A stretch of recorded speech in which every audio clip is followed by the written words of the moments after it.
गौतम जी हैं, जिनका घर आपदा की वजह से गिर गया था और इसमें मुआवजा भी मिलना था, जो कि हालांकि 4,000 मुआवजा इनको मिला है। इनकी दयनीय स्थिति, रहने के लिए घर नहीं है, इतनी खराब परिस्थिति इन लोगों के लिए कि कैसे ये लोग जी रहे हैं ये बस वही जानते हैं। इन्होंने आवास के लिए फॉर्म अप्लाई किया, जिसमें से जितने भी अधिकारी, ऊपर के अधिकारी हैं, उन्होंने इनको पात्र दिखाया है कि ये आवास के पात्र हैं। लेकिन यहाँ पे जांच के लिए जो आते हैं, उन अधिकारियों का मानना है कि आप मुझे 20,000 रुपए दीजिए, मैं आपका आवास पास कर दूंगा। अगर इनके पास 20,000 रुपए ही रहते, जो अधिकारी इनसे पैसे मांग रहे, मैं उनसे जवाब मांग रही हूँ, अगर इनके पास 20,000 रुपए होते तो क्या आज इनकी स्थिति ऐसी होती? खाइए, इतना मत खाइए कि पचा ना पाइए।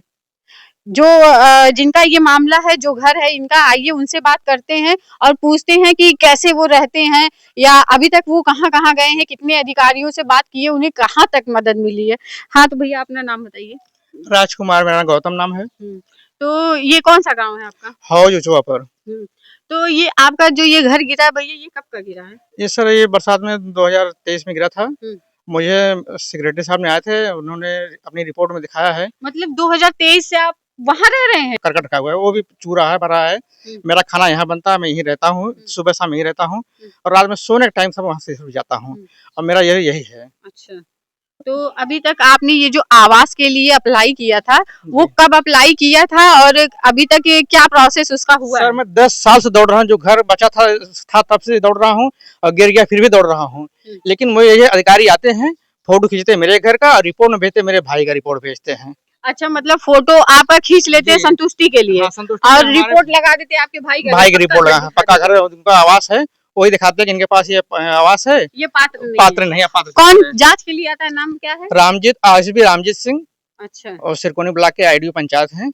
उन्होंने आया तो फोटो हमारा भाई लोग का खड़ा करके यहाँ खींचा गया और उन्होंने बता दिया कि राजकुमार घर ये पक्का मकान ये है। तो आपने उनसे जवाब नहीं मांगा? जवाब मांगा, कई बार उनसे जवाब मांगा, छोटे सीट भाग रहे हैं, मुझसे बातें नहीं कर रहे हैं और कई बार यहाँ पे उनको बुलवाया गया, लेकिन हमारे बातें को जवाब नहीं दे रहे हैं। अच्छा, क्या कहते हैं? वो कहते हैं कि आप अपात्र हैं, आपको जो है आवास नहीं मिलेगा, जहाँ तुम्हें जाना है आप जाइए। अच्छा, आपको धमकी भी देते हैं कि जी। जैसा कि आप बता रहे थे कि आपके जो इनके ऊपर के जो अधिकारी लोग हैं, उन्होंने कई सारे पेपर हैं जिसमें बताया है कि आप पात्र हैं। जी, नेपाल ने रिपोर्ट दिखाया है कि आवास अपात्र हैं। नेपाल सेक्रेटरी और तहसीलदार कानीगो साहब, मतलब 6-7 अधिकारी हमको जो है आवास के पात्र दिखाया है। हमको अनुदान मुख्यमंत्री द्वारा से 4,000 रुपए का अनुदान मिला है और हम आवास पात्र थे। लेकिन जो अधिकारी जांच करने आते हैं, पैसा न घुस देने, रामजीत सिंह आज जांच करने के लिए, उन्होंने पहली रिपोर्ट को हमारा फोटो यहाँ खींचा गया और रिपोर्ट में हमारे भाई साहब का घर दिखा दिया गया। ये बताइए भैया, आपकी आपसे पैसे की डिमांड उन्होंने कैसे की थी? हमको फोन द्वारा बुलाया गया और वहाँ सरकोनी ब्लॉक पे बुलाया गया, वहाँ से पूछा गया कि आप जो है जात कौन सा, मैं जात चमार हूँ और हमसे पैसे की डिमांड किया गया। मैं पैसे नहीं दिया, इसके कारण से मुझे हमको जो है बार बार जो है हमारे भाई का रिपोर्ट में दिखा रहे हैं और वहाँ जो खेत में कमरा है उसमें मुकदमा चला है, कई लोग संयुक्त है, उसको दिखा रहे हैं, मेरे भाई दिखा रहे हैं। जो मेरा रीजन घर है, मैं इसमें रहता था और गिर गया है और मेरा ये दुकान, ये मढ़ा, ये मेरा ही है। अच्छा, तो बीडीओ साहब क्या कहते हैं? उनके पास कभी नहीं गए? बीडीओ साहब के हमने कई बार एप्लीकेशन दिया, उन्होंने वही अधिकारी को जांच कर, रामजीत सिंह को अधिकारी को जांच करने के लिए फिर दोबारा भेज दिए गए, उन्हीं को मिला, वो आए नहीं वहां से जो है जांच करने के लिए, फिर वही रिपोर्ट दिखा। आपने ये जो आपके बीडीओ साहब होंगे, आपने उनसे ये क्या बोला था कि रामजीत क्या यादव जी के बारे में आपने बताया था कि बाई हैंड एप्लीकेशन भी मैं दिया। अच्छा, उनके खिलाफ एप्लीकेशन भी दिया जांच करने के लिए, उन्हीं को एप्लीकेशन के लिए। तो आपने उनसे पूछा नहीं कि यही तो रिपोर्ट गलत लगा रहे? फिर आपने उनसे पूछा सर, फिर मैं तत्काल उन्होंने जो है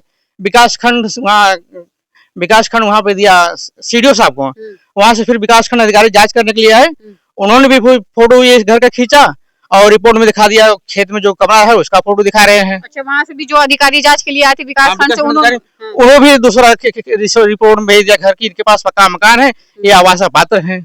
तो आपको क्या लग रहा है कि ये सब लोग सिर्फ पैसे के पीछे पड़े हैं? ये जो एसपी रामजीत सिंह ने बात किया था कि ये पैसे की डिमांड के लिए हमने नहीं दिया। आपको कैसे, मतलब वहाँ बुलाए आपको ब्लॉक पे, तो पैसा कैसे उन्होंने मांगा था? हमको बुलाया वहाँ से, फोन कई बार फोन किया था, तो मैं ब्रह्म बाबा तो दुकान लगाता था, तो वहाँ पे गया था, तो हमने बुलाया हमके सर जो है क्या बुलाए हमको है। उन्होंने कहा कि पैसा आप देंगे तो आपका होगा, नहीं देंगे नहीं होगा। तो हम कहा ठीक है सर, मेरे पास पैसे तो नहीं है। कितना बोले थे? लगभग सब 20,000 रुपए मांग रहे थे। मैं पैसा नहीं दिया, तो इसीलिए तो मुझे वीडियो साहब को जानकारी दिया? अरे एप्लीकेशन साहब 20,000 का मैं कम 25 बार एप्लीकेशन दे चुका हूँ, लेकिन आजकल कोई सुनाई जो भी आगे कहाँ एप्लीकेशन दिया है? सीडीओ साहब को दिया है, डीएम साहब को दिया है और बहुत से लोग अधिकारी को दिए हैं कि अभी कम से कम झोला मेरा भर गया है एप्लीकेशन देते देते, लेकिन आज तक मेरी कोई सुनवाई नहीं हुई। मतलब ये भैया का कहना है कि ये एक एप्लीकेशन आज इतने महीने से सारे आला अधिकारियों को दे रहे हैं कि इनका झोला भर गया है, लेकिन सुनवाई अभी तक नहीं हुई है। जैसा कि आप लोग देख रहे हैं कि इनका जो घर था वो आपदा के कारण गिर चुका है, जिसमें इनको मुआवजा 4,000 की धनराशि इनको मिली है। उसके बाद इन्होंने अप्लाई किया है ग्रामीण आवास योजना के लिए, मुख्यमंत्री आवास योजना के लिए, जो कि अभी तक इनको मिला नहीं है। ऊपर के अधिकारी रिपोर्ट लगाते हैं कि ये पात्र हैं, और जो रामजीत यादव जी आते हैं वो कहते हैं, रामजीत सिंह जो भी हैं आते हैं जांच के लिए, वो कहते हैं पैसे दो तभी मैं रिपोर्ट लगाऊंगा। पैसा ना होने की वजह से वो रिपोर्ट लगा देते हैं कि आप पात्र हैं। इनका कहना है कि ये अपना घर दिखाते हैं जो कि उधर है, जिसमें ये छोटा छोटा है, झोपड़ी इन्होंने डाला है, और वहां पे फोटो खींचते हैं। खींचने के बाद फिर पता नहीं कब वो उनके भाई के मकान का फोटो खींच के वो रिपोर्ट में लगा देते हैं कि इनके पास पक्का मकान है, ये पात्र नहीं है।